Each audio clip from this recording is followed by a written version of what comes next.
Leader Curry oftentimes telling us, let's only debate the bill that's in front of us, not bills that are not.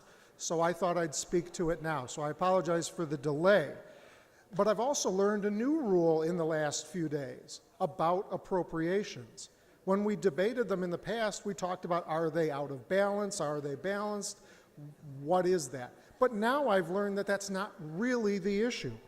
The issue is that it's okay to over-appropriate, since we're just authorizing the governor to spend money. I heard that yesterday from the representative from Aurora. So I wonder, if that's the case, why did you bother going into the detail of getting into the line items and the numbers that you filled in next to the line items, since obviously we don't have the money for any of that?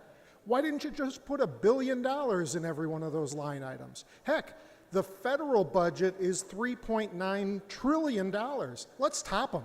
Let's have a bigger budget than that, since obviously it has nothing to do with money. We're just authorizing the governor to figure out our budget crisis.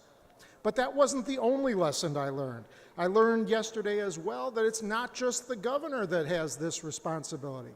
I learned from the representative from Evergreen Park yesterday that the hope is that if we appropriate this money, that people can put their bills in line and have the hope that the comptroller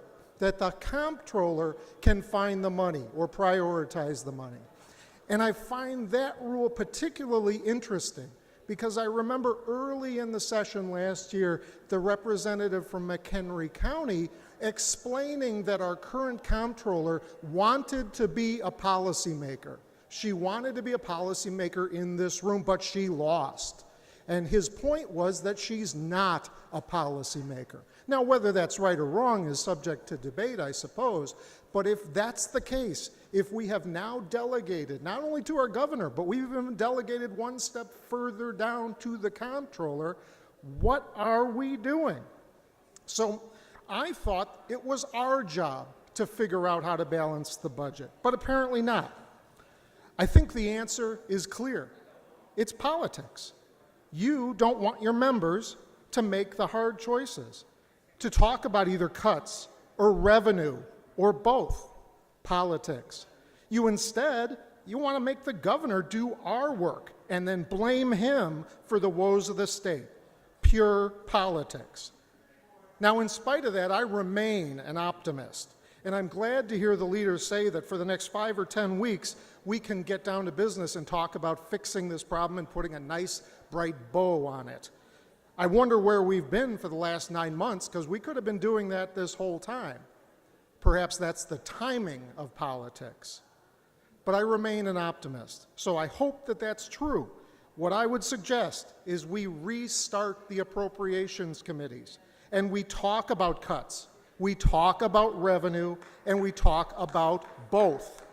The thing the state needs more than anything, the people of the state, the businesses of the state need more than anything, is predictability and sustainability, so that they know the state of Illinois will be around tomorrow and the next day and the next year. We can do that, but we can only do it if we talk. So let's get those appropriations committees going again, and then let's send the governor a balanced budget, one that we can all agree on is healthy, sustainable, and predictable. Thank you, but vote no.